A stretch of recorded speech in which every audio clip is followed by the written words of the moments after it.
কার আইন মানো, কার হুকুমে এগুলো করো, জবাব দেওয়া লাগবে একদিন। কথা বলেন ঠিক কিনা? কোরআনের পাখিকে ডান্ডা বেরি পড়াও আর খুনের আসামিকে বগলে হাত দিয়ে নিয়ে যাও, বিচার হবে একদিন। কথা বলেন ঠিক না বেটি? কোরআন থেকে কথা হয়, তবুও তাদের কাছে কলিজায় লাগে। দলের বিরুদ্ধে চলে গেল, এই গেল সেই গেল। আরে বেটা, আপনি কোন দলের মানুষ হুজুরে কি জেনে আসছে? আপনি কোন দলের মানুষ আমি জানি? আমি তো জানি না কে কোন দলের। দলকে ইন্ডিকেট করার তো কোনো প্রশ্নই আসে না। এই মুনাফিকরা ইসলামের ছদ্মবেশ ধরে থাকে, অথচ তলে তলে ইসলামের শিকড় কাটার জন্য প্রস্তুতি নিয়ে থাকে। কথা বলেন ঠিক কিনা? যে সমস্ত আল্লাহর ইমানদার ব্যক্তিরা ইসলামের কাজ করে, ইসলামী আন্দোলনের কাজ করে, তাদেরকে নির্মূল নিঃশেষ করার পায়তারাই ব্যস্ত থাকে। কথা বলেন ঠিক কিনা? কোরআনের পাখি 50 বছর কোরআনের কথা বলেছে, খেদমত করেছে। এমন একজন আল্লাহওয়ালা মানুষকে, মুরব্বী প্রবৃদ্ধ মানুষকে ডান্ডা বেরি পড়ায় জেলখানাতে নিয়ে যাওয়া হয়। কথা বলেন ঠিক কিনা? অথচ আবরারের মতো এত মেধাবী স্টুডেন্টকে পিটায়ে পিটায়ে লাশ বানিয়েছে যেই সমস্ত হায়নাগুলো, সেই হায়নাদের বগলের মধ্যে হাত দিয়ে জেলখানায় নিয়ে যাওয়া হয়েছে। কথা বলেন ঠিক কিনা? আমল নামা পিছনে, হাতের মধ্যে, মুখ চেহারা সামনের দিকে আছে, কেমন করে পড়বে? আল্লাহ রাব্বুল আলামিন ফেরেশতাদেরকে ডাক দেয়া বলবে, ফেরেশতারা ওই কাফের বেঈমানদের ঘাড়টাকে ধরে চট করে মটকা পিছনে ঘোরায় দেয়। ঘাড়টাকে ধরে ঘুরিয়ে দেওয়া হবে। এবার আল্লাহ রাব্বুল আলামিন বলেন, সঙ্গে সঙ্গে এবার আমল নামা পড়ার আদেশ জারি হয়ে যাবে। সেই কথাটা কোরআনুল কারীমের মধ্যে আল্লাহ রাব্বুল আলামিন বলেছেন। আল্লাহ রাব্বুল আলামিন বলেন, ইকরা কিতাবাকা কাফা বিনাফসিকাল ইয়াওমা আলাইকা হাসিবা। আল্লাহ পাক এবার ডাক দিয়ে বলবেন, ইকরা কিতাবাক, পড়ো তোমার কিতাব। তোমার আমল নামার হিসাব আজকে মিলিয়ে নেওয়ার জন্য তুমি নিজেই যথেষ্ট। তোমার আমল নামাগুলো তুমি এবারে তেলাওয়াত করে শুরু করো। মানুষগুলো আমল নামা পড়া যখন শুরু করবে, তাকায় দেখবে, হায় আফসোস, এ কেমন একটা আমল নামা, কেমন একটি আমল নামা আমাদের হাতে দেওয়া হলো, যেই কিতাবের মধ্যে ছোট্ট একটা ভালো কাজ সেটাও বাদ পড়ে নাই। আবার সবচেয়ে ক্ষুদ্র ছোট্ট একটা, সবচেয়ে ক্ষুদ্র ছোট ছোট কাজটা, গুনাহের কাজ, পাপ কাজ, সেটাও বাদ পড়ে নাই। আমার প্রিয় মুসলমান ভাইরা, এবার আমল নামা যখন পড়া হয়ে যাবে, আল্লাহ রাব্বুল আলামিন এক পর্যায়ে মুমিন বান্দাদের জন্য জান্নাতের ফয়সালা করে দিবেন। কোরআনুল কারীমের মধ্যে আল্লাহ রাব্বুল আলামিন বলেন, ওয়াসিকাল্লাযীনা ইত্তাকাউ রাব্বাহুম ইলাল জান্নাতি সুমারা হাত্তা ইযা জাউহা ওয়া ফুতিহাত أبوابها وقال لهم خزنتها سلام سلام عليكم طبتم فادخلوها خالدين جربنا الله أكبر আল্লাহ রাব্বুল আলামিন বলে, বান্দারে, ওয়াসিকাল্লাযীনা ইত্তাকাউ রাব্বাহুম ইলাল জান্নাতি সুমারা, আল্লাহর জান্নাতি মুমিন বান্দাদেরকে এবার জান্নাতের ফেরেশতারা ওয়েলকাম জানায় জানায় জান্নাতের দিকে নিয়ে যাবে। মুমিন বান্দাগুলো যখন জান্নাতের দরজার সামনে দাঁড়াবে, হাত্তা ইযা জাউহা ওয়া ফুতিহাত আবওয়াবুহা ওয়া ক্বালা লাহুম খাজানাতুহা সালাম সালামুন আলাইকুম তিবতুম ফাদখুলুহা খালিদিন। জোরে বলুন আল্লাহু আকবার। জান্নাতের দরজাগুলো যখন তাদের সামনে ওপেন হয়ে যাবে, জান্নাতের দ্বাররক্ষী ফেরেশতাগুলো সব মুমিন বান্দাদেরকে সেদিনকে ওয়েলকাম জানাবে, সালাম জানাবে, শান্তি জানাবে। জান্নাতি মুমিনগুলোকে ওয়েলকাম জানায় জানায় জান্নাতের মধ্যে বরণ করে নেওয়া হবে। অপরদিকে জাহান্নামীদের জন্য, কাফেরদের জন্য, বদকার বেঈমান মুনাফিকদের জন্য জাহান্নামের ফয়সালা হয়ে যাবে। আল্লাহ রাব্বুল আলামিন কোরআনুল কারীমের মধ্যে বলেছেন ওয়াসিকাল্লাযীনা কাফারু ইলা জাহান্নামা সুমারা হাত্তা ইযা জাউহা ফুতিহাত আবওয়াবুহা ওয়া ক্বালা লাহুম খাযানাতুহা আলাম ইয়াতিকুম রুসুলুম মিনকুম ইয়াতলুনা আলাইকুম আয়াতি রাব্বিকুম ওয়া ইউনদিরুনাকুম লিকাআ ইয়াউমিকুম হাযা। আল্লাহু আকবার। আল্লাহ পাক বলেন ওয়াসিকাল্লাযীনা কাফারু ইলা জাহান্নামা যুমারা, জাহান্নামে মানুষদেরকে জাহান্নামের ফেরেশতাগুলো এবারে ধাক্কাইতে ধাক্কাইতে জাহান্নামের দিকে নিয়ে যাবে। এমন এক কঠিন অবস্থার সম্মুখীন মানুষ হয়ে যাবে, সেই দিন মানুষের কোনো উপায় অন্তর সেদিন খুঁজে পাবে না। আমার প্রিয় মুসলমান ভাইয়েরা, তাফসীরের কিতাবের মধ্যে এসেছে ছাগলকে যেমন সামনের দিক থেকে দড়ি ধরে টান দিলে সামনের দুইটা পাকে যখন মাটির মধ্যে গেড়ে দেয় সামনের দিকে যেতে চায় না, ওই দিন জাহান্নামী মানুষগুলো সামনের পা গুলো এমন ভাবে শক্ত করে ধরবে জাহান্নামের দিকে তারা আর যেতে চাইবে না। কি কঠিন অবস্থা!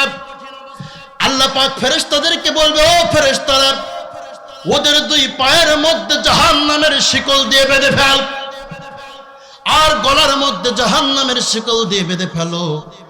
এই শিকল সামনের দিক থেকে ধরে এক দল ফেরেশতা টান দাও, আর এক দল ফেরেশতা পিছন দিক থেকে ছাগলকে যেমন ধাক্কায় এমন ধাক্কায় ধাক্কায় জাহান্নামের দিকে নিয়ে যাও।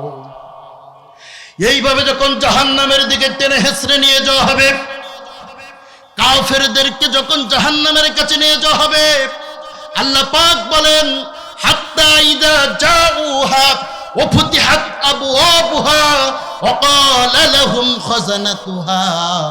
এবার জাহান্নামের দরজাগুলো যখন তাদের সামনে ওপেন করে দেওয়া হবে, খুলে দেওয়া হবে, জাহান্নামের করুণ দৃশ্য দেখার পরে জাহান্নামীগুলো আর ভিতরে যেতে চাইবে না, হাউমাউ করে কান্না আরম্ভ করে দেবে। ফেরেশতারা ধাক্কায় ধাক্কায় জাহান্নামের মধ্যে ফেলে দেওয়ার চেষ্টা করবে, আর জাহান্নামের দ্বাররক্ষী ফেরেশতাগুলো সেই দিন ডাক দিয়ে বলবে, আলাম ইয়াতিকুম রুসুলুম মিনকুম ইয়াতলুনা আলাইকুম আয়াতি রাব্বিকুম ওয়া ইউনদিরুনাকুম লিকা ইয়াউমিকুম হাযা। ওরে আল্লাহর নাফরমান বান্দা, তোমাদের এক দল, তোমাদের এক শ্রেণী, তোমাদের ভাই, তোমাদের বন্ধু, তোমাদের আত্মীয় স্বজন, তাদেরকে ওয়েলকাম জানায় জানায় জান্নাতে নিয়ে যাওয়া হলো। ওরে কপাল পোড়ার দল, তোরা কিসের জন্য জাহান্নামের কাছে এসেছিস? তোরা কি শুনিস নাই? আলাম ইয়াতিকুম রাসূলুম মিনকুম, তোমাদের কাছে কি কোনো রাসূল যায় নাই? কোন বার্তা বাহক কি তোমাদের কাছে যায় নাই? কোন আলেম ওলামা কি তোমাদের কাছে যায় নাই? আর এই কোরআনুল কারীমের আয়াতগুলো তেলাওয়াত করে করে কি তোমাদেরকে শোনাই নাই? সেদিনকে তোমাদেরকে বলে নাই যে এই জাহান্নাম কত কঠিন অবস্থা হবে, এই জাহান্নামের কঠিন ভয়াবহ অবস্থার কথা তোমাদের কাছে কি তারা সেদিনকে জানায়া দেয় নাই? ফেরেশতারা ডাক দিয়ে বলবে, আলাম ইয়াতিকুম রুসুলুম মিনকুম ইয়াতলুনা আলাইকুম আয়াতি রাব্বিকুম ওয়া ইউনদিরুনাকুম লিকা ইয়াউমিকুম হাযা। কোন মেসেঞ্জার, কোন বার্তাবাহক কি তোমাদের কাছে যায় নাই? আরে কোরআনুল কারীমের আয়াতগুলো তোমাদের কাছে কি তেলাওয়াত করে করে শোনাই নাই যে এই জাহান্নাম এত কঠিন জায়গা? যদি শোনায় থাকে তাহলে কেন আজকে এই জাহান্নামের কাছে তোরা এসেছিস? আমার প্রিয় মুসলমান ভাইরা, ওই দিন এই জাহান্নামীরা কি জবাব দিবে? কোরআনুল কারীমের মধ্যে আল্লাহ রাব্বুল আলামিন সূরাতুল মুলকের 10 নম্বর আয়াতে কারিমার মধ্যে সেটাও ওপেন করে দিয়েছে। জোরে বলুন সুবহানাল্লাহ। আল্লাহ পাক ডাক দেয়া বলে, বান্দারে, সেই দিন জাহান্নামী মানুষগুলো আফসোস করে করে তারা বলবে, ওয়াকালু লাউ কুন্না নাসমাউ আও নাআকিলু মা কুন্না ফি আসহাবিস সাঈর। জোরে বলুন আল্লাহু আকবার। আল্লাহ পাক বলেন, ওয়াকালু, তারা সেদিন বলবে, লাউ কুন্না নাসমাউ, আমাদের কাছে আলেম ওলামারা গিয়েছিল এই কোরআনুল কারীমের আয়াতগুলো পড়ে পড়ে আমাদের কাছে সেই দিন তারা বাণী বার্তা পৌঁছিয়ে দিয়েছিল, কিন্তু হায় আফসোস সেদিন আমরা এইগুলো শ্রবণ করি নাই। আলেমরা যখন ওয়াজ করেছে, আলোচনা করেছে কোরআন থেকে, আমি তখন প্যান্ডেলের মধ্যে বসে বসে শুধুমাত্র রাজনৈতিক চিন্তা করেছি আর চিন্তা করেছি আলেম আমার দলের বিরুদ্ধে কোনো কথা বলে কিনা, আমার দলের বিরুদ্ধে বলল নাকি পক্ষে বলল, এই চিন্তা করেছি। এমন মানুষ আছে না নাই? জোরে চিল্লায় বলুন, আছে না নাই? কোরআন থেকে কথা হয়, তবুও তাদের কাছে কলিজায় লাগে। দলের বিরুদ্ধে চলে গেল, এই গেল সেই গেল। ওরে বেটা,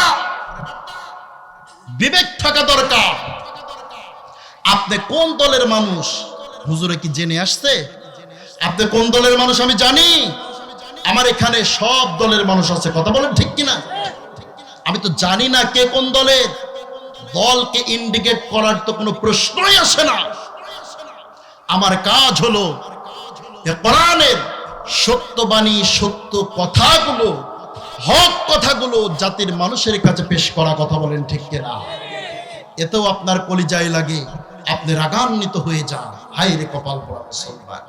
যে কথা বলতেছিলাম, সেই দিন জাহান্নামী মানুষগুলো আফসোস করে করে বলবে, হায় আফসোস, সেদিন আলেমরা আমাদের কাছে বলেছিল, কিন্তু আমরা তো ওটা মন দিয়ে শ্রবণ করার চেষ্টা করি নাই, বরং আমরা বসে বসে চিন্তা করতাম হুজুর আমার দলের পক্ষে বলল না বিরুদ্ধে বলল। যদি কোনোটা আমার দলের বিরুদ্ধে বলে মনে হতো, তাহলে হুজুরকে স্টেজ থেকে নামিয়ে দিতাম, তাফসীর মাহফিল বন্ধ করে দিতাম। এই নজির আছে না নাই? আমার প্রিয় মুসলমান ভাইরা, যারা আজকে এই কাজগুলো করছে তাদের সবার বিবেক সেদিন খুলে যাবে, সবাই সেদিন বুঝতে পারবে।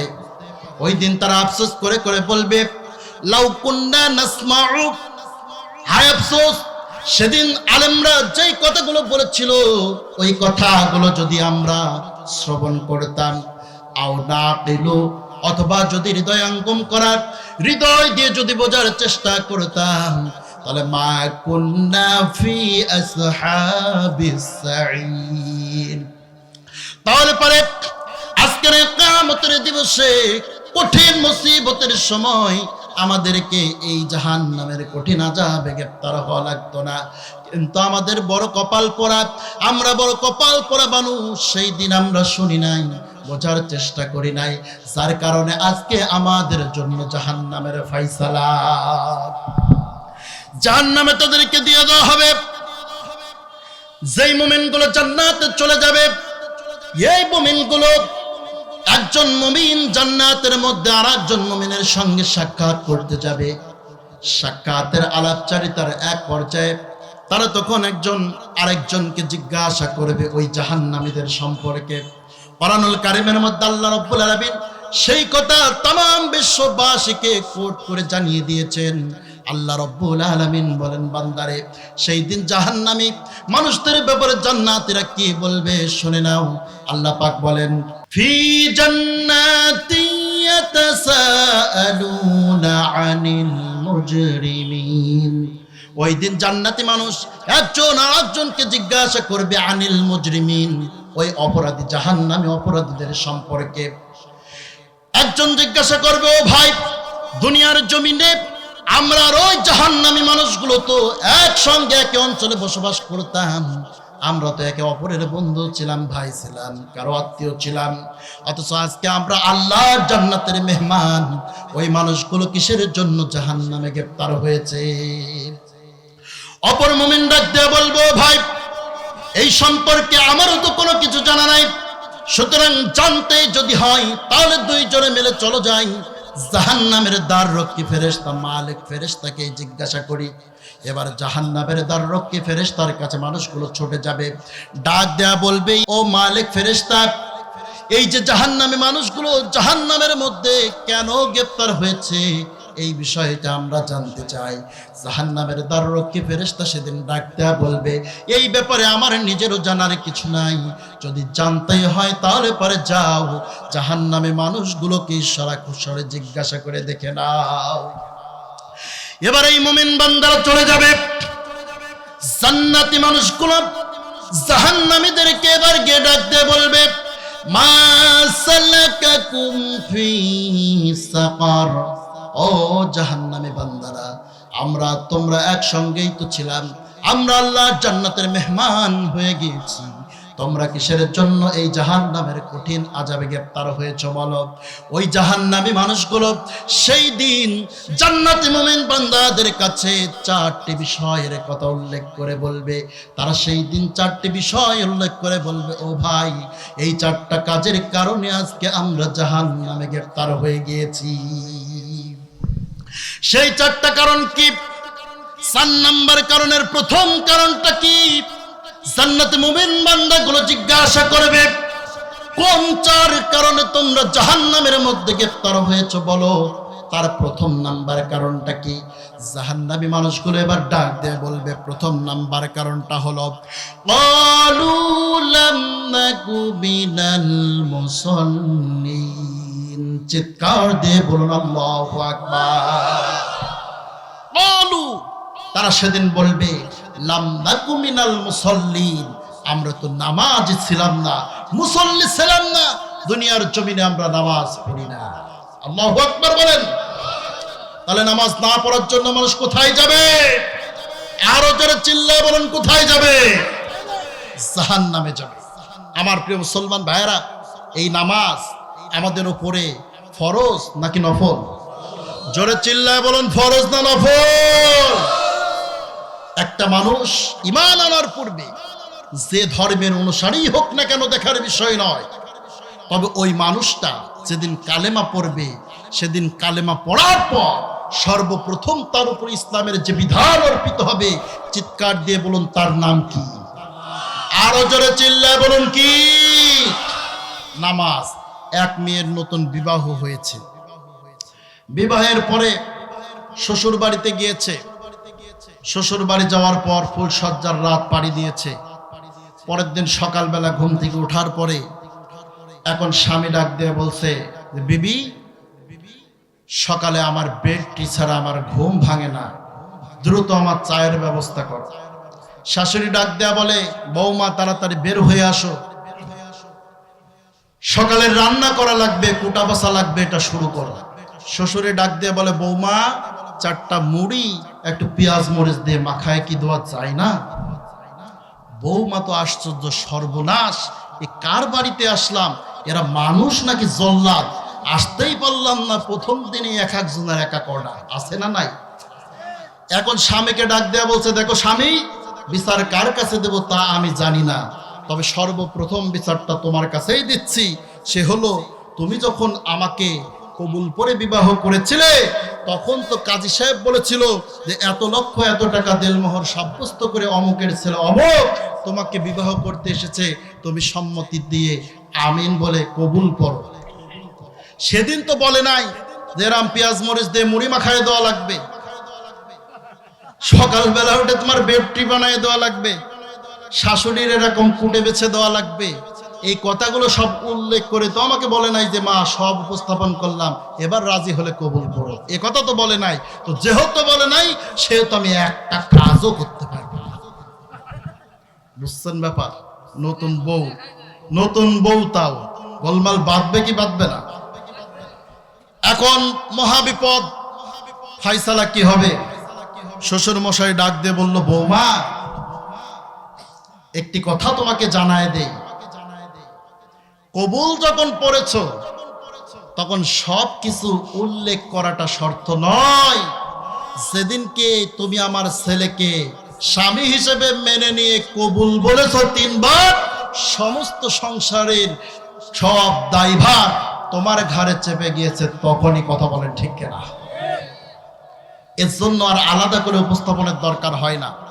এখন কোন মানুষ যদি বলে যে ওরে বাবা, কালেমা পড়া এত কঠিন, পড়ার পর পড়া লাগবে নামাজ, দেওয়া লাগবে যাকাত, করা লাগবে হজ, খাওয়া লাগবে মার, করা লাগবে জিহাদ, এত কিছু যদি জানতাম, এটা কি আর কবুল করতাম? এ কথা বলার কি কোনো সুযোগ আছে? যারা বলো সুযোগ আছে? কবুল পড়ার সঙ্গে সঙ্গে যেমন সংসারের সব দায়িত্ব তার উপর অর্পিত হয়ে যায়, অনুরূপভাবে ইসলামের কালিমা পড়ার সঙ্গে সঙ্গে ইসলামের সব দায়িত্ব তার উপরে অর্পিত হয়ে যায়। কথা বলেন ঠিক কিনা?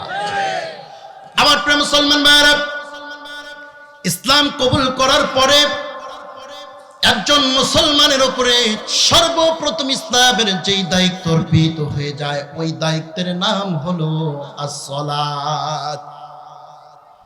আমার দেশের মানুষ নামাজের ব্যাপারে এতই গাফেল, তারা নামাজের ধারের কাছেও যায় না এমন মুসলমান আছে না নাই? নামাজ তো পড়েই না, আবার ফতুয়া দেয় যে যাও নামাজ না পড়লে ইমান ঠিক আছে, আছে না নাই? আবার তুলনাও দেয় যে অমুকে নামাজ পড়ে এই অন্যায় করে সেই অন্যায় করে, ওরছে আমি নামাজ না পড়লেও ওরছে আমার ইমান ভালো আছে, এমন কথা বলার লোক আছে না নাই? শোনেন, এইসব কথা যারা বলে ওরা সমাজের সবচেয়ে ফালতু লোক, বাজে লোক। কথা কি বুঝতে পেরেছেন? আল্লাহর নবী বলেছেন, মান তারাকাস সালাতা মুতাআম্মিদান ফাকাদ কাফারা। নবীজি ডাকতে বলে, উম্মতেরা ভালো করে শুনে রেখে দাও, যেই ব্যক্তি নামাজ পড়ে না সেই ব্যক্তি নয়, বরং মান তারাকাস সালাত, ইচ্ছাকৃতভাবে যেই ব্যক্তি এক ওয়াক্ত নামাজ ছেড়ে দিল, আল্লাহর নবী বলতেছেন ফাকাদ কাফারা, সেই ব্যক্তি যেন ঈমান হারা হয়ে গেল। সুতরাং নামাজ ছেড়ে দেওয়ার কোনো সুযোগ নাই। নামাজ যেই ব্যক্তি পড়ে না ওই ব্যক্তির ঈমান ভালো থাকা তো দূরের কথা, আল্লাহর নবীর ভাষ্য মোতাবেক ওই ব্যক্তির ঈমানই নাই। কথা বলেন ঠিক কিনা? আমার প্রিয় মুসলমান ভাইরা, নামাজ এত গুরুত্বপূর্ণ একটি ইবাদত, কিয়ামতের ময়দানে মানুষের কাছে সর্বপ্রথম যেই হিসাব নেওয়া হবে সেই হিসাবের নাম হলো নামাজ। কথা বলেন ঠিক কিনা? আল্লাহর নবী বলেছেন, আউয়ালু মা ইউহাসাবু বিহিল আবদু ইয়াউমাল কিয়ামাতিস সালাত। আল্লাহর নবী বলেন, উম্মত রে, কাল কিয়ামতের ময়দানে কঠিন মুসিবতের সময় মানুষের কাছ থেকে যেই বিষয়ের হিসাব নেওয়া হবে, সর্বপ্রথম হিসাব তাকে বলা হবে না তুমি তোমার সম্পদগুলো কোন পথে ব্যয় করেছো বলো, তোমার স্ত্রীকে ঠিক মতো তুমি ভাত কাপড় দিয়েছো কিনা এটা বলো, তোমার বাবা মার খেদমত করেছো কিনা এটা বলো। এই প্রশ্নগুলো করা হবে, তবে প্রথমে করা হবে না, সর্বপ্রথম যেই প্রশ্ন করা হবে তার নাম হলো সালাত। এই নামাজ, জাহান্নামে মানুষ যাবে নামাজ না পড়ার কারণে। প্রথম নম্বরে তারা বলবে, ক্বালু লাম নাকু মিনাল মুসাল্লিন, আমরা তো নামাজি ছিলাম না। আল্লাহু আকবার। আমার প্রিয় মুসলমান ভাইরা, এই নামাজি না থাকা, না হওয়ার কয়েকটি প্রকার হতে পারে। তার প্রথম নাম্বার প্রকার হলো, নামাজি ছিল না তার মানে হলো তার হায়াতের জিন্দেগির শুরু থেকে শেষ দিন পর্যন্ত কোনোদিন সে নামাজের ধারে কাছে যায় নাই, সিজদা দেয় নাই। আছে না নাই? দুই নাম্বার অর্থটা হলো, নামাজি ছিল, নামাজ পড়তো, তবে সেই নামাজ ছিল লোক দেখানোর জন্য, আল্লাহর জন্য ছিল না। এমন নামাজি আছে না নাই? দেখবেন যারা আমাদের দেশে ইলেকশন করে, নির্বাচন করে, সব নেতা না, তবে অধিকাংশ নেতা আছে সারা রাত পরনারী আর মদের বোতল নিয়ে কাটায়। আছে না নাই? এই মানুষগুলো যখন নির্বাচনে দাঁড়ায় তখন দেখবেন ইসলামের ছদ্মবেশ কেমন করে ধরে, যেতে একটা টুপি মাথায় দেয়, অনেকের হাতে তসবিহ থাকে, অনেক মহিলার কপালে পট্টিও থাকে। আছে না নাই? মানুষকে দেখায় আমি বড় নামাজি ব্যক্তি, ইবলিসের খালাতো ভাই, ভোটটা এবার আমিই চাই, আমাকে যদি দাও, ভোট দিয়ে যদি নির্বাচিত করো, সমস্ত বাঁশ আমি একাই তোমাদের দেব। আছে না নাই? ভোটের নির্বাচনের এবার ক্যান্ডিডেট হয়েছে, ইলেকশন করে বেড়াচ্ছে। দেখবেন এখানে আপনাদের আমঝুপির মসজিদ আর পাশে ধরেন আরেকটা মসজিদ কোথায় আছে, এখানে আশেপাশে অল্প দূরত্বের মধ্যে আছে আরেকটা মসজিদ। দেখবেন ধরেন আমঝুপির এই মসজিদে আপনার নামাজ হলো 5টায় জামাত আসরে। আল্লাহর বান্দা ইলেকশনের ক্যান্ডিডেট পারসন, তিনি নির্বাচনে কাজ করতে করতে প্রচার প্রচারণা চালাইতে চালাইতে 5টায় এখানে জামাত শুরু, এখানে আল্লাহু আকবার বলে দাঁড়ায়। ওযু আছে না নাই? দেখারও সুযোগ নাই। আছে না নাই? আবার এটা থেকে বের হয়ে ওই পার্শ্ববর্তী এলাকায় নির্বাচনের প্রচার চালাইতে চালাইতে ওখানে সোয়া 5টায় জামাত, ওটা থেকেও দাঁড়া হয়ে যায়।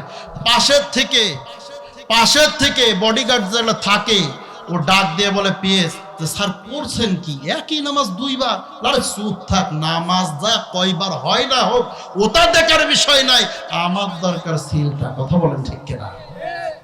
আছে না নাই? এমন লোক দেখানো নামাজি আছে না নাই?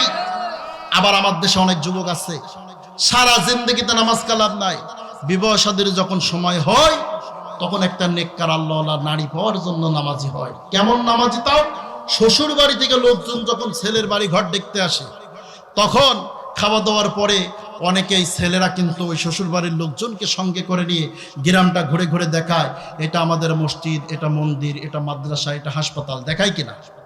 আপনাদের এলাকায় দেখায় না? এই একজনাই বলছে দেখায়, তার মানে বিবাহ বোধহয় ওই মুরব্বী একাই করছে, আর বাদ বাকি বোধহয় করেই নাই।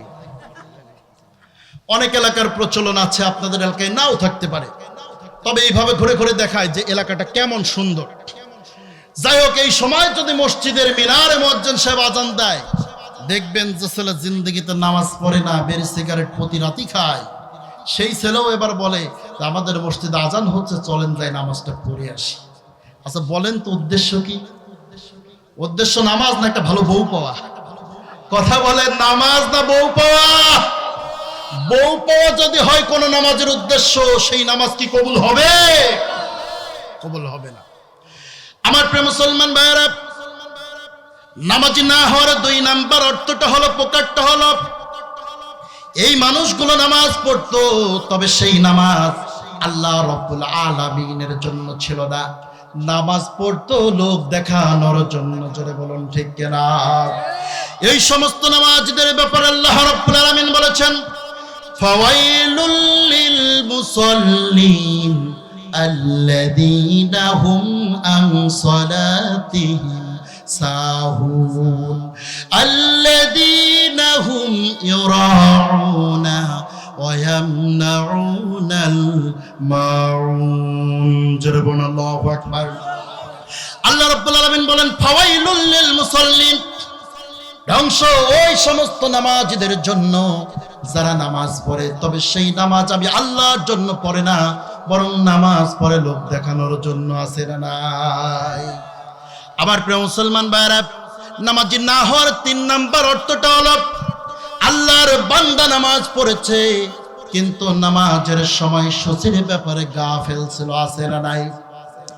জমিনের মধ্যে একজন আল্লাহর বান্দা ধান লাগাচ্ছে, ধানের চারা লাগাচ্ছে, বপন করছে, মসজিদের মধ্যে জোহরের নামাজের আজান হয়ে গিয়েছে, গ্রামবাসী মুসল্লিরা মসজিদের দিকে নামাজের জন্য যায়, ডাক দেয়, চাচা মিয়া আসেন, নামাজের সময় হয়ে গেছে, জামাত আরম্ভ হয়ে যাবে, চলেন যাই নামাজটা আদায় করে আসি। আল্লাহর বান্দা এই সময় ডাক দেয়া বলে, তুমি যাও, আমার আর অল্প একটু জমিন বাকি আছে, এইটুকু পূরণ করেই নামাজ আদায় করে নেব। অথচ আল্লাহর বান্দা লক্ষ্য করে দেখলো না, বাকি জমিনটুকু পূরণ করতে গিয়া আল্লাহর বান্দার জোহরের নামাজের ওয়াক্ত আসরের নামাজের ওয়াক্তে থেকে গিয়েছে। কথা বলেন ঠিক কিনা?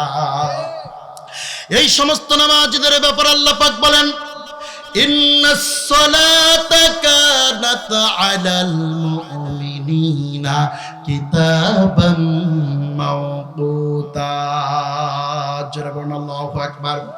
আল্লাহ পাক বলেন, ইন্নাস সালাত, নিশ্চয়ই নামাজের ব্যাপারে, কানাত আলাল মুমিনিনা কিতাবাম মাওকুতা, যেই মুমিন নিজেকে নামাজি বলে দাবি করবে, যেই মুমিন নিজেকে নামাজি বলে উপস্থাপন করবে, ওই মুমিনের উচিত হবে নামাজের প্রত্যেকটা সময় সূচির ব্যাপারে সচেতন থাকা। কথা বলেন ঠিক কিনা?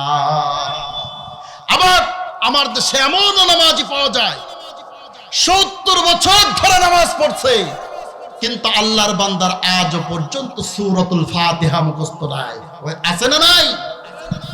সূরাতুল ফাতিহা মুখস্থ হয় নাই, সুবহানাল্লাহ আলহামদুলিল্লাহ দিয়ে চালাচ্ছে। আচ্ছা বলেন তো, সুবহানাল্লাহ আলহামদুলিল্লাহ দিয়ে নামাজ চলবে কয়দিন?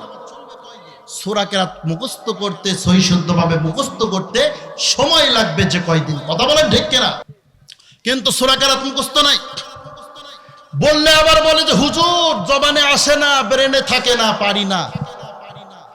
অথচ 70 বছরে সায়েন্সের বড় বড় সূত্রগুলো মুখস্থ করতে পারে, বীজগণিতের কঠিন কঠিন সূত্রগুলো মুখস্থ হয়, ইংরেজির বড় বড় প্যারাগ্রাফগুলো মুখস্থ করা তার দ্বারা সম্ভব হয়।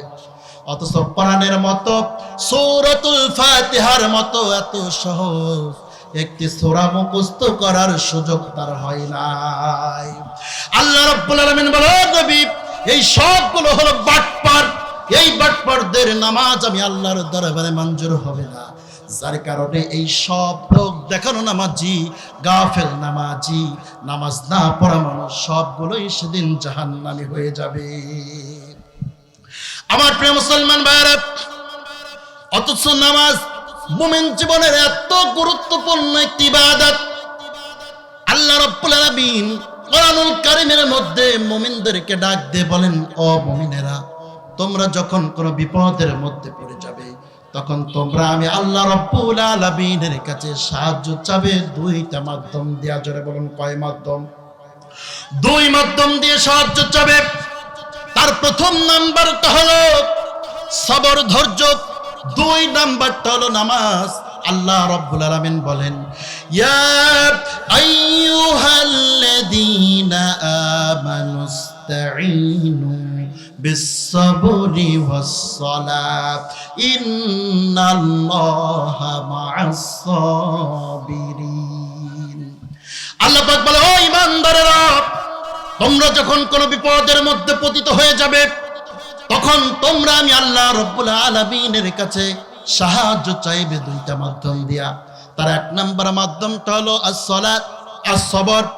এক নাম্বারটা হলো ধৈর্য ধারণ করবা, দুই নাম্বারটা হলো আস-সালাত, নামাজের মাধ্যম দিয়ে সাহায্য চাবে আমি আল্লাহর কাছে। জোরে বলুন সুবহানাল্লাহ। এখন নামাজে এমন নামাজ পড়ে নামাজি তার হয় না, আছে না নাই?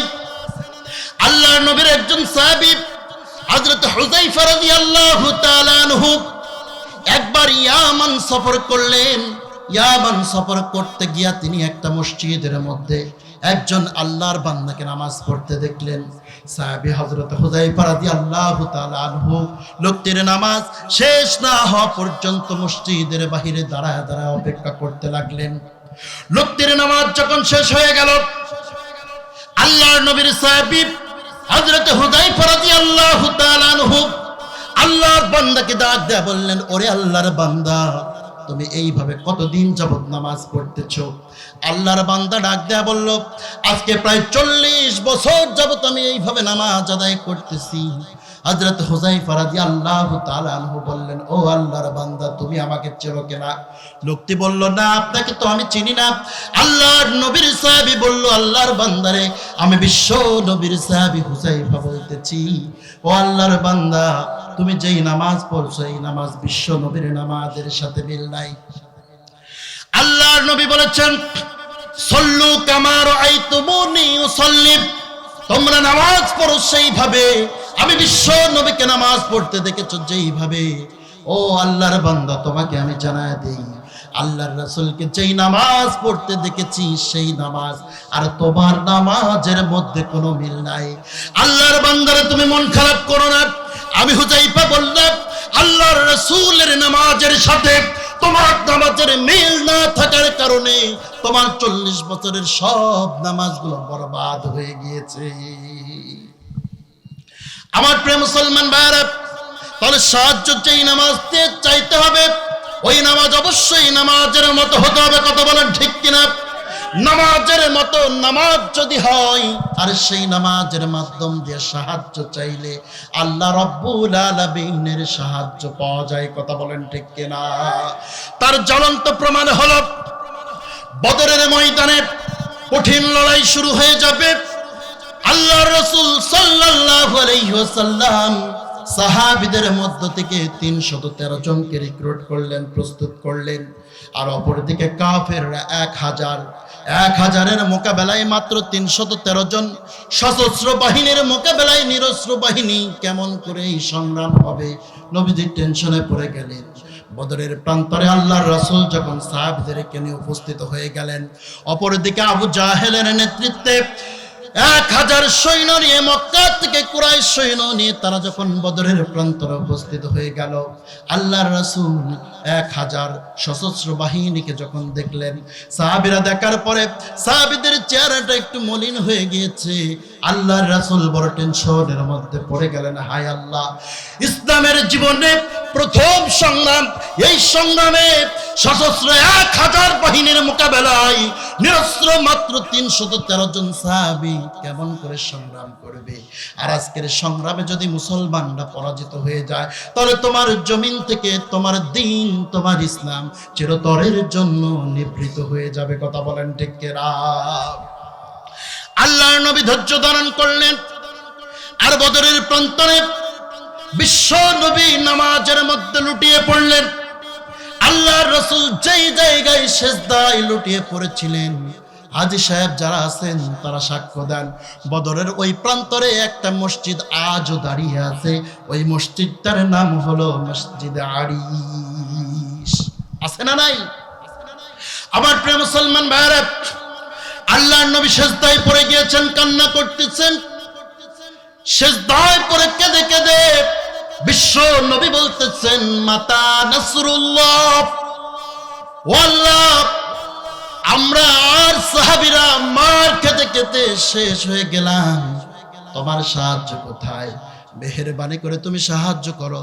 আজকের এই বদরের প্রান্তরে মুসলমানদেরকে যদি বিজয় না দাও, তাহলে তোমার জমিন থেকে তোমার ইসলাম চিরতরে মুছে যাবে। নবীজি যখন কান্না করতেছেন, আল্লাহ রাব্বুল আলামিন বিশ্ব নবীকে সান্ত্বনা দিয়ে সঙ্গে সঙ্গে আয়াত কারিমা নাজিল করে দিয়ে আল্লাহ রাব্বুল আলামিন বললেন, আলা ইন্না নাসরুল্লাহি করিব। জোরে বলুন আল্লাহু আকবার। আল্লাহ পাক বলেন, নবীজি চিন্তার কোনো কারণ নাই। নির্যাতনের ইস্তিমরুলাত যখন আপনাদের উপরে চালিয়ে দেওয়া হয়েছে, ও আমার পয়গম্বর, আমি আল্লাহ রাব্বুল আলামিন আপনাকে জানায় দিলাম, নবীজি চিন্তার কোনো কারণ নাই। জুলুম নির্যাতন আপনার যত নিকটবর্তী হয়ে গিয়েছে, আমি আল্লাহর সাহায্য তার চেয়েও আপনার নিকটবর্তী হয়ে গিয়েছে। নবীজি সিজদা থেকে মাথা ওঠান না।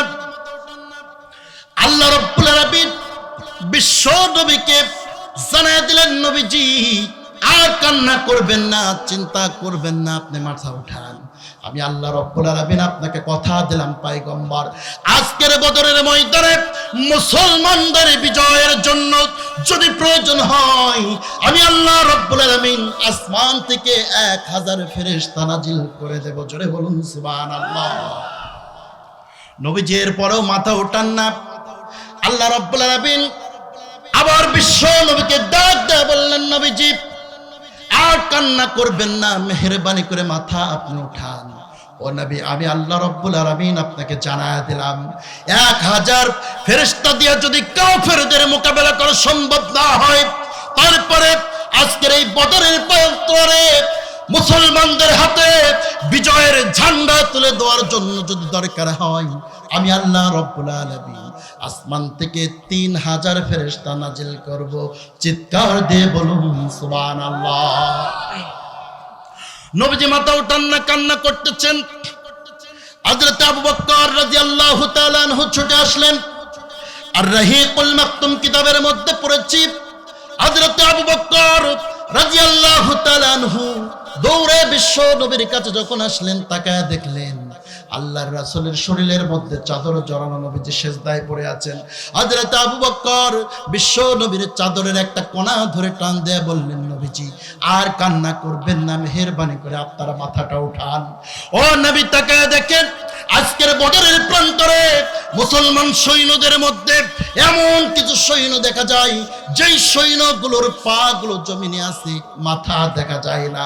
আবার মনে হয় আল্লাহ রাব্বুল আলামিনের সাহায্য মুসলমানদের কাছে চলে এসেছে। আমার প্রিয় মুসলমান ভাইরা, এই বদরের প্রান্তরে কঠিন লড়াই হলো। এই লড়াইয়ের মধ্যে আল্লাহর রাসূলের একজন জলিলুল কদর সাহাবী, নাম হযরত খুবাইব রাদিয়াল্লাহু তাআলা আনহু। মক্কার জীবনে তিনি একজন আর কৃতদাস ছিলেন, যার কৃতদাস ছিলেন সেই আমেরকে তিনি কাফের হওয়ার কারণে হযরতে খুবাইব বদরের প্রান্তরে তার আমিরকে হত্যা করে ফেললেন। ফলশ্রুতিতে কি হলো? বদরের প্রান্তরে বিজয় আসলো, মুসলমানদের পক্ষে বিজয় আসলো। এই বিজয়ের অনেক পরে ফতে মক্কার কিছুদিন পূর্বে আমিরের বিবি কয়েকজন মুনাফিককে রিক্রুট করলো, প্রস্তুত করলো। মুনাফিকদেরকে প্রস্তুত করে বলল, তোমাদেরকে অনেক স্বর্ণ মুদ্রা উপঢৌকন দেব, উপহার দেব, তোমরা যদি শুধুমাত্র আমার স্বামীর হত্যাকারী ওই খুবাইবকে ধরে আমার কাছে নিয়ে আসতে পারো। আমার প্রিয় মুসলমান ভাইরা খুব মনোযোগ দিয়ে শ্রবণ করেন।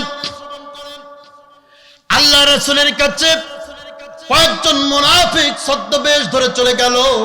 আল্লাহর রাসূলের কাছে গিয়ে তারা বলল, ইয়া রাসূলুল্লাহ, ইয়া হাবিবাল্লাহ, নবীজি আপনার কাছে আমাদের একটি রিকোয়েস্ট।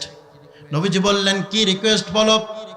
মুনাফিকরা বললেন, নবীজি আমাদের মাঝে অনেকেই নতুন ইসলাম ধর্ম কবুল করেছে, গ্রহণ করেছে, মুসলিম হচ্ছে। ওদেরকে কোরআনের দার্স দেওয়ার জন্য কয়েকজন সাহাবী প্রয়োজন। মেহেরবানি করে আপনি যদি কয়েকজন সাহাবীকে প্রস্তুত করে আমাদের সঙ্গে পাঠাতেন তাহলে উপকৃত হয়ে যেতাম।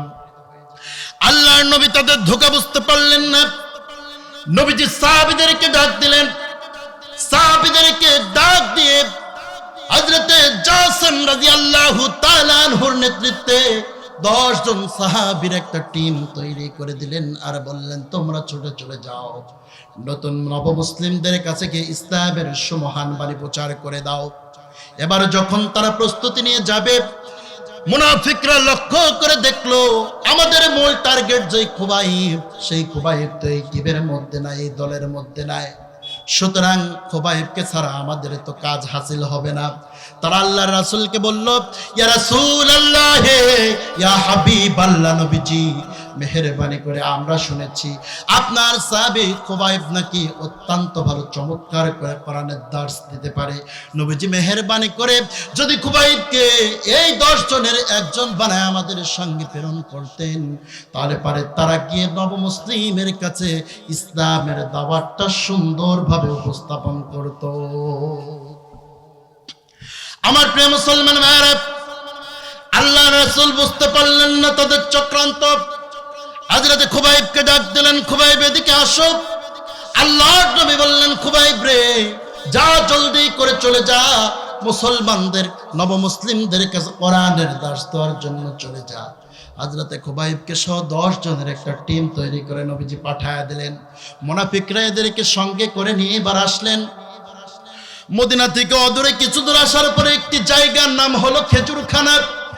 এই জায়গায় আসার পরে যখন মদিনা থেকে তারা আড়াল হয়ে গেল, আর আল্লাহর রাসূল সাল্লাল্লাহু আলাইহি ওয়াসাল্লাম এবং সাহাবীগণ ওদেরকে আর যখন দেখতে পাচ্ছে না, এই জায়গায় উপস্থিত হওয়ার পরে মুনাফিকরা তাদের চাদরের মাঝখান থেকে এবার ধনুক আর তীর আর রশিগুলো বের করা শুরু করে দিল।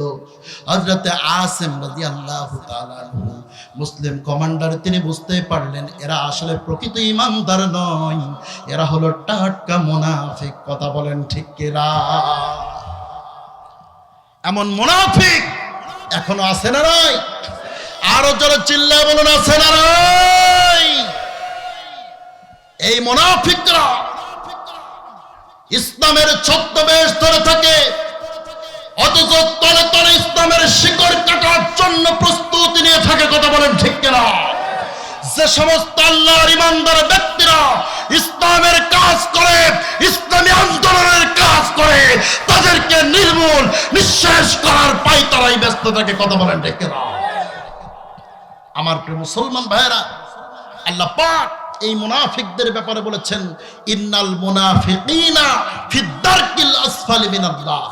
অবশ্যই মুনাফিকদের স্থান হবে জাহান্নামের সবচেয়ে নিচের স্তরে। নাউজুবিল্লাহ বলেন। আমার প্রিয় মুসলমান ভাইরা,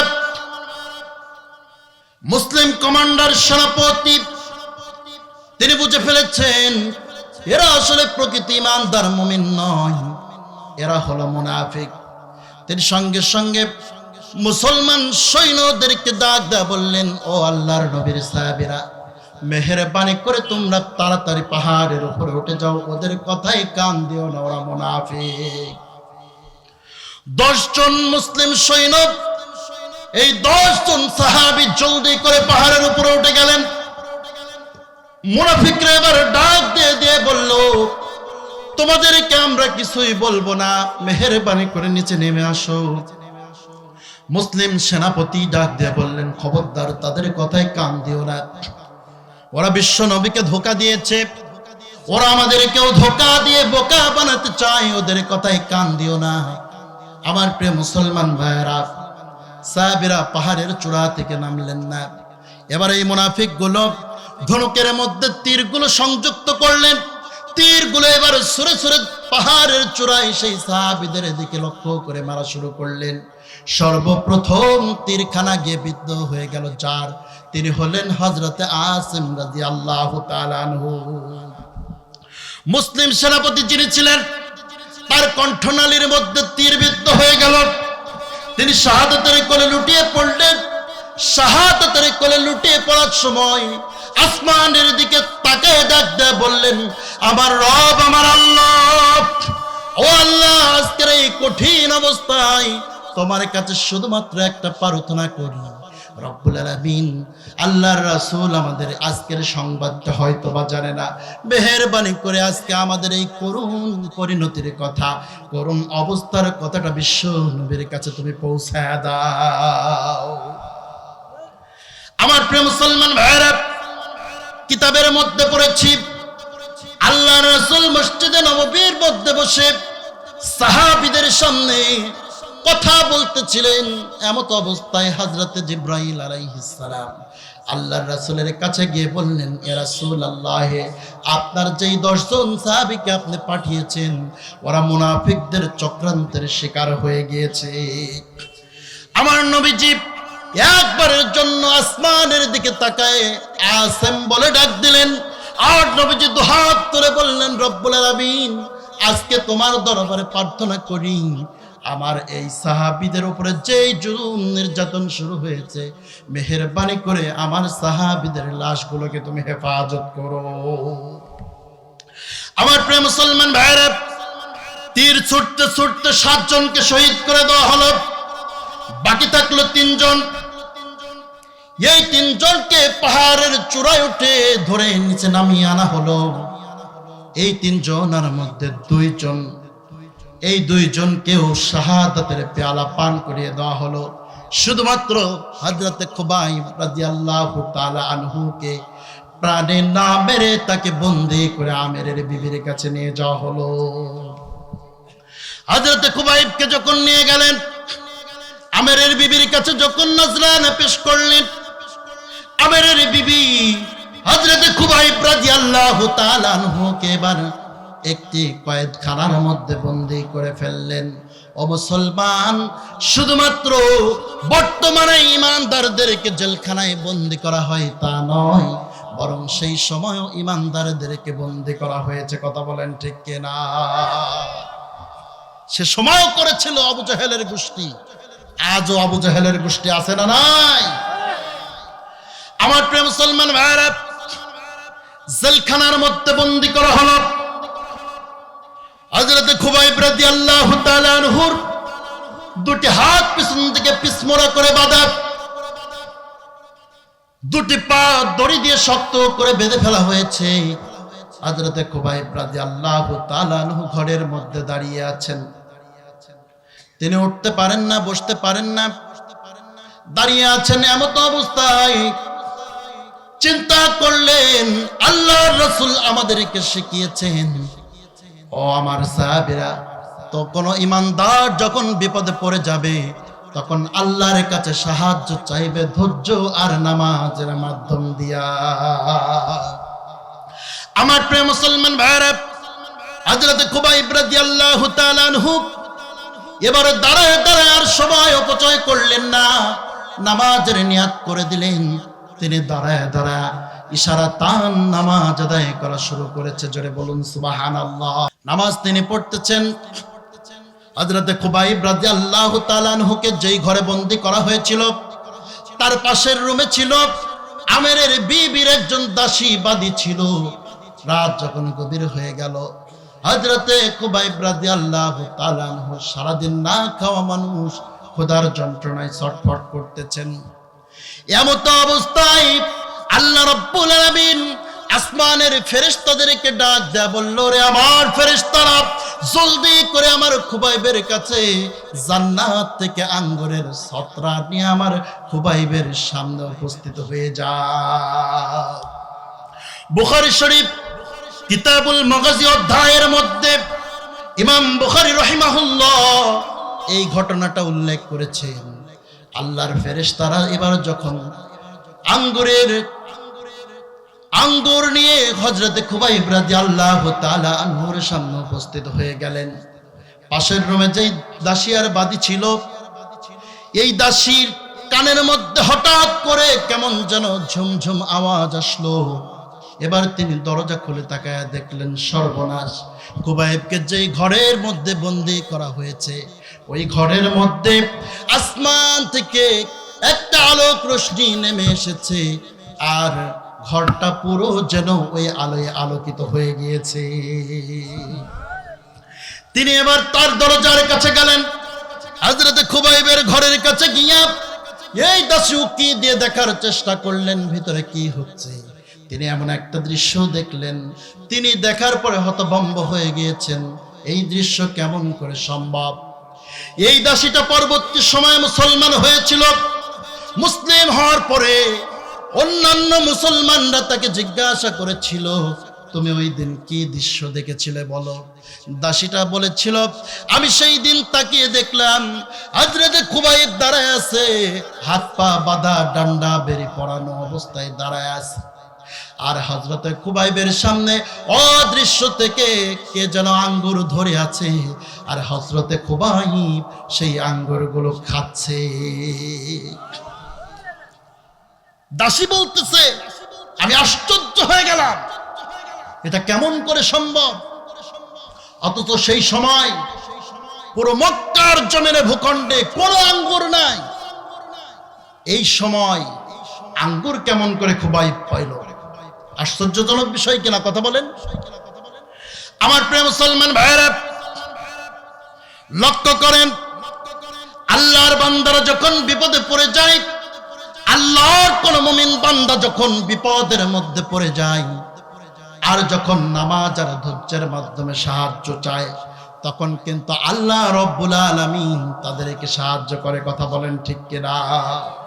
যার জ্বলন্ত প্রমাণ এই পৃথিবীতে আল্লাহ রব্বুল আলামিনের অনেক ইমানদার মুমিন বান্দা আছে, যাদের শত শত রোগ, ডায়াবেটিক্সের রোগী, হার্ট রিং করানো, জেলখানার মধ্যে বন্দী করে রেখে দেওয়া হয়েছে। অসুস্থ মানুষ বছরের পর বছর জেলখানায় আছে, তেমন ট্রিটমেন্ট নাই। এখনো পর্যন্ত আল্লাহ পাক তাদের মনোবল সুস্থতা রেখেছে। কথা বলেন ঠিক কিনা? এটা আল্লাহর সাহায্য। কথা বলেন ঠিক কিনা? আমার প্রিয় মুসলমান ভাইরা, ভালো করে লক্ষ্য করুন, হযরতে খুবাইব রাদিয়াল্লাহু তাআলা আনহুকে পরের দিন সকালবেলা ফাঁসির কাস্টে ঝোলানো হবে। ফাঁসির মঞ্চ তৈরি করা হলো। হযরতে খুবাইব রাদিয়াল্লাহু তাআলা আনহুকে নিয়ে আসার জন্য এবারে কয়েকজন সৈনিককে অর্ডার দেওয়া হলো। এই সৈনিকগুলো হযরতে খুবাইবের কাছে গেল। খুবাইবের হাত পায়ের মধ্যে ডান্ডা বেরি পড়ায় এবার যখন নিয়ে যাচ্ছে, পুরো আরব ভূখণ্ডের মধ্যে সব মানুষগুলো দাঁড়ায় দাঁড়ায় দেখছে, একজন মাত্র মুসলমান, বাকি সব কাফের। কাফেররা তাকায় তাকায় দেখতেছে মুসলমানকে কেমন করে ডান্ডা বেরি পড়ায় নিয়ে যাওয়া হয়। আমার প্রিয় মুসলমান ভাইয়েরা, আজ এই পৃথিবীর জমিনে এমন অনেক নজির আছে, দৃষ্টান্ত আছে। কোরআনের পাখি 50 বছর কোরআনের কথা বলেছে, খেদমত করেছে। এমন একজন আল্লাহওয়ালা মানুষকে, মুরব্বী প্রবৃদ্ধ মানুষকে ডান্ডা বেরি পড়ায় জেলখানাতে নিয়ে যাওয়া হয়। কথা বলেন ঠিক কিনা? অথচ আব্রারের মতো এত মেধাবী স্টুডেন্টকে পিটে পিটে লাশ বানিয়েছে যেই সমস্ত হায়নাগুলো, সেই হায়নাদের বগলের মধ্যে হাত দিয়ে জেলখানায় নিয়ে যাওয়া হয়েছে। কথা বলেন ঠিক কিনা? কার আইন মানো, কার হুকুমে এগুলো করো? জবাব দেওয়া লাগবে একদিন। কথা বলেন ঠিক কিনা? সব জবাব দেওয়া লাগবে। কোরআনের পাখিকে ডান্ডা বেরি পড়াও, আর খুনের আসামিকে বগলে হাত দিয়ে নিয়ে যাও, বিচার হবে একদিন। কথা বলেন ঠিক না বেটি? আমার প্রিয় মুসলমান ভাইরা, হযরত কুবাইব রাদিয়াল্লাহু তাআলা আনহুকে এবার যখন ফাঁসির কাস্টের দিকে নিয়ে যাওয়া হচ্ছে, সবাই তাকায় তাকায় দেখতেছে আর আনন্দ করতেছে। নিয়ে যাওয়া হলো ফাঁসির কাস্টের কাছে, ফাঁসিতে ঝুলিয়ে দেওয়া হবে। এমত অবস্থায় হযরত কুবাইব রাদিয়াল্লাহু তাআলা আনহুকে আমেরের বিবি ডাক দেয়া বলল, রে কুবাইব, একটু পরে তো তোকে ফাঁসি দিয়ে দেওয়া হবে। যদি তোমার জীবনের শেষ কোনো ইচ্ছা থাকে তাহলে বলতে পারো, সেটা পূরণ করে দেই। আমার প্রিয় মুসলমান ভাইরা, আপনি আর আমি যদি হতাম তাহলে হয়তো বা আমরা বলতাম আমার অনেক সম্পদের হিসাব আছে, আমার পরিবারের মানুষকে এটা বুঝিয়ে দেওয়া লাগবে। কথা বলেন ঠিক কিনা? অথবা আমরা বলতাম একটা বারের জন্য অন্তত প্রাণ ভিক্ষার সুযোগ দেওয়া হোক। কথা বলেন ঠিক কিনা? কিন্তু আল্লাহর ইমানদার মুমিন বান্দা যারা হয়, তারা কখনো কারো কাছে প্রাণ ভিক্ষা চায় না। তারা ফাঁসির কাস্টে ফাঁসির রশি গলায় লটকায় নিয়ে জীবন দিয়ে চলে যাবে, তারপরেও কখনো কারো কাছে আত্মসমর্পণ করবে না। কথা বলেন ঠিক কিনা? আছে না প্রমাণ? আমার প্রিয় মুসলমান ভাইরা, খুব ভালো করে লক্ষ্য করেন, হযরত কুবাইব রাদিয়াল্লাহু তাআলা আনহু কি বললেন? তিনি বললেন, ওরে আমেরের বিবি, তোমার কাছে আমি কোনো কিছু চাই না, শুধুমাত্র দুইটা জিনিস চাই। তার একটা জিনিস হলো আমাকে একটা খোর দাও। আমার কিছু খোর কর্ম বাকি আছে, আমি এইগুলো শেষ করতে চাই। কারণ পবিত্র মানুষকে আল্লাহ রব্বুল আলামিন ভালোবাসে। কথা বলেন ঠিক কিনা? তার মানে তিনি যে চলে যাবেন তার প্রস্তুতি নিচ্ছে। কথা বলেন ঠিক না বেটি? অনেক ইমানদার আছে যারা মৃত্যুর পূর্বে জানে আর 5-7 মিনিটের মধ্যে আমার ফাঁসির রায় কার্যকর হয়ে যাবে, তখনও বলে আমাকে একটু নামাজ পড়ার সুযোগ দাও। সুবহানাল্লাহ বলেন। তার মানে পূর্ণ প্রস্তুতি নিয়ে নেয়। কথা বলেন ঠিক না বেটি? এ হলো ঈমান, এটা হলো ঈমানদার। আমার প্রিয় মুসলমান ভাইরা, হযরত খুবাইবকে এবার খুর দেওয়া হলো। তিনি ক্ষৌর কর্ম সারলেন। এমত অবস্থায় আমেরের বিবির ছোট্ট একটা বাচ্চা ছিল। আমেরের বিবির এই বাচ্চাটা দৌড়ায় হযরত খুবাইবের কাছে চলে আসলো। আমেরের বিবির এই বাচ্চাটাকে হযরত খুবাইব বুকের মধ্যে জড়িয়ে নিলেন। সবাই তো পাগল হয়ে গেছে। খুবাইবের বুকের মধ্যে আমেরের বিবির কন্যা, আর খুবাইবের হাতে আছে খুর। যদি খুবাইব ইচ্ছা করে তার গলাতে একটা ফাঁস দিয়ে ওখান থেকে বের হতে পারে। কথা বলেন ঠিক কিনা? অথবা জিম্মি করে পালিয়ে যেতে পারে। কথা বলেন ঠিক কিনা? কিন্তু ইমানদারের পরিচয় তো এটা নয়। আমেরের বিবির চেহারাটা লাল হয়ে গিয়েছে। হযরত খুবাইব ডাক দেয় বলে, ওরে আমেরের বিবি, চিন্তা করিস না, চিন্তার কোনো কারণ নাই। তোর মেয়েকে মারার জন্য আমি বুকে জড়ায় নেই নাই, জীবনের শেষবারের মতো তোর মেয়েকে একটু আদর করে দেই। এটা হলো ইমানদারের বৈশিষ্ট্য। আমার প্রিয় মুসলমান ভাইরা, হযরত খুবাইব রাদিয়াল্লাহু তাআলা আনহু এই কাজটা দেখে আমেরের বিবি খুশি হয়ে গেল। ডাক দেয়া বলল, খুবাইব রে, আর যদি কোনো ইচ্ছা থাকে তাহলে আরেকটা ইচ্ছা তোমার পূরণ করতে পারি, বলো।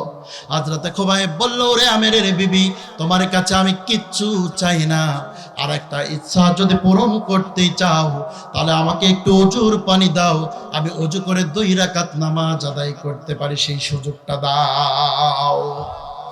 অজুর পানি দেওয়া হলো। তিনি অজু করলেন। অজু শেষ করে 2 রাকাত নামাজ আদায় করলেন।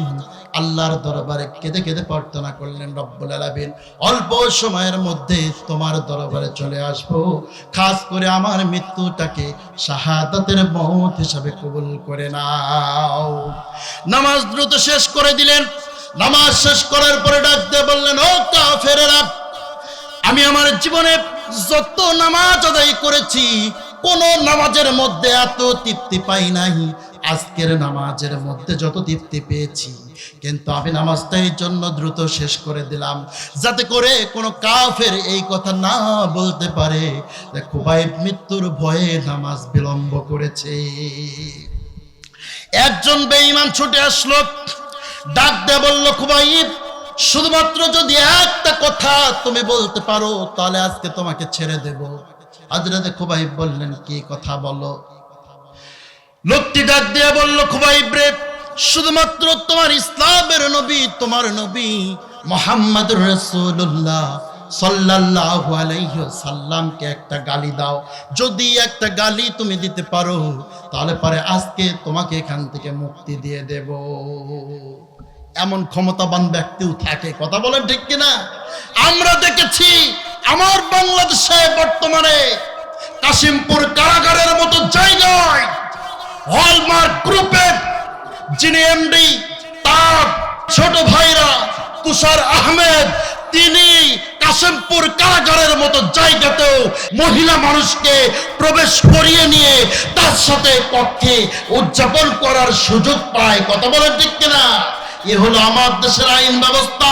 এখানেও কাশিমপুর কারাগারের মতো জায়গাতেও অপরাধীকে মহিলার সাথে মেলামেশার সুযোগ করে দেওয়া হয়। এমন ক্ষমতার নজিরও আমার দেশের মানুষ দেখায়, আছে না নাই? এমন মানুষও যুগেও ছিল, বলছে শুধু একবার গালি দাও তোমার নবীকে, তাহলে তোমাকে ক্ষমা করে দেব, ছেড়ে দেব, তোমার প্রাণ ভিক্ষা দেব। আমার প্রিয় মুসলমান ভাইয়েরা, সংক্ষেপে শেষ করে দিচ্ছি। হযরত খুবাইব রাদিয়াল্লাহু তাআলা আনহু বললেন, ওরে কাফের বেঈমান, খুব ভালো করে শুনে রেখে দে।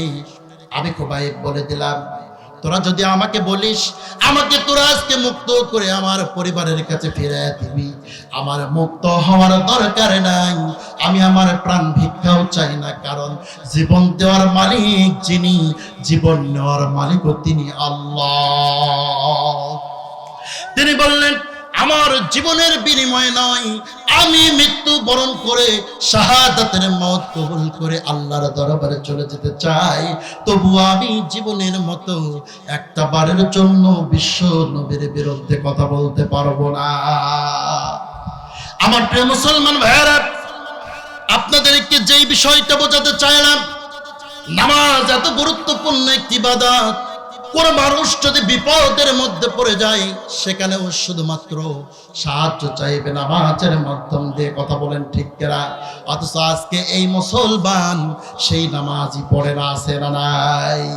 আর এই নামাজ এত গুরুত্বপূর্ণ ইবাদত আমল না করার কারণে, আদায় না করার কারণে কাল কিয়ামতের ময়দানে কঠিন মুসিবতের সময় ওই জাহান্নামী মানুষগুলো তখন ডাক দিয়ে বলবে, ক্বালু লাম নাকু বিনাল মুসাল্লিন।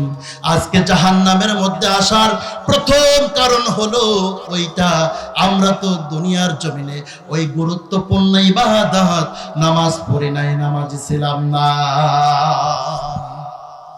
আমার প্রিয় মুসলমান ভাইরা, বাকি পয়েন্টগুলো আজকে আর বলতে পারলাম না, অনেক সময়ের দরকার। শুধুমাত্র একটি বিষয়, একটি পয়েন্ট বললাম। জাহান্নামী মানুষগুলো সেই দিন বলবে, ক্বালু লাম নাকু মিনাল মুসাল্লিন। আর জাহান্নামে আসার প্রথম কারণ হলো সেই গুরুত্বপূর্ণ ফজিলতপূর্ণ সেই ফরজে আইন, সেই নামাজটা আমরা পড়ি নাই, নামাজি ছিলাম না, যার কারণে আজকে আমরা জাহান্নামে আযাবের শিকার হয়ে গিয়েছি, আযাবের মধ্যে গ্রেফতার হয়ে গিয়েছি। আমার জাতির মানুষ, আমার যুবক ভাইয়েরা, আমার বৃদ্ধ বাবাজিরা, আপনাদের পায়ে জোরহাত করে বলতে চাই, অন্তত জীবনে আজকের মাহফিল থেকে একটি শিক্ষা নিয়ে যান। আপনাদের জীবনে কখনো কোনোদিন কোনো নামাজ কাজা করবেন না। পারা যাবে ইনশাআল্লাহ? চিল্লায় বলেন, পারা যাবে ইনশাআল্লাহ? আল্লাহ রাব্বুল আলামিন কবুল আর মঞ্জুর করে নিক। চিল্লায় বলুন আমিন। আমার অনেক মা বোনরা এসেছে, তাদের ব্যাপারে অনেকগুলো আলোচনা করা দরকার ছিল, কিন্তু করতে পারলাম না। শুধু মা বোনদেরকে এই কথাটুকু বলি, মা বোন, আপনাদের জন্য ইসলামটা অনেক সহজ, আল্লাহ পাক অনেক সহজ করে দিয়েছেন। নবীজি বলেছেন, কোন মহিলা যদি 4টি কাজ করতে পারে তাহলে আল্লাহ রাব্বুল আলামিন তার জন্য জান্নাতে ওয়াজিব করে দিবে। সুবহানাল্লাহ। প্রথম কাজটা হলো ফরজ ইবাদতগুলো, ফরজ নামাজগুলো যথাযথভাবে আদায় করবে, ফরজ রোজাগুলো পালন করবে, স্বামীর খেদমত করবে, পর্দা পশিদার মধ্যে থাকবে, এই কাজগুলো যদি করতে পারে আল্লাহ পাক তাদের জন্য জান্নাতের ফয়সালা করে দিবে। আল্লাহ রাব্বুল আলামিন আজকের মাহফিল থেকে, আলোচনা থেকে আমাদেরকে শিক্ষা নিয়ে বাস্তব জীবনে আমল করে চলার মতো তৌফিক দান করুন। সকলেই বলছি আমিন। এখানেই শেষ করছি। ওয়া আখিরু দাওয়ানা আনিল হামদুলিল্লাহি রাব্বিল আলামিন।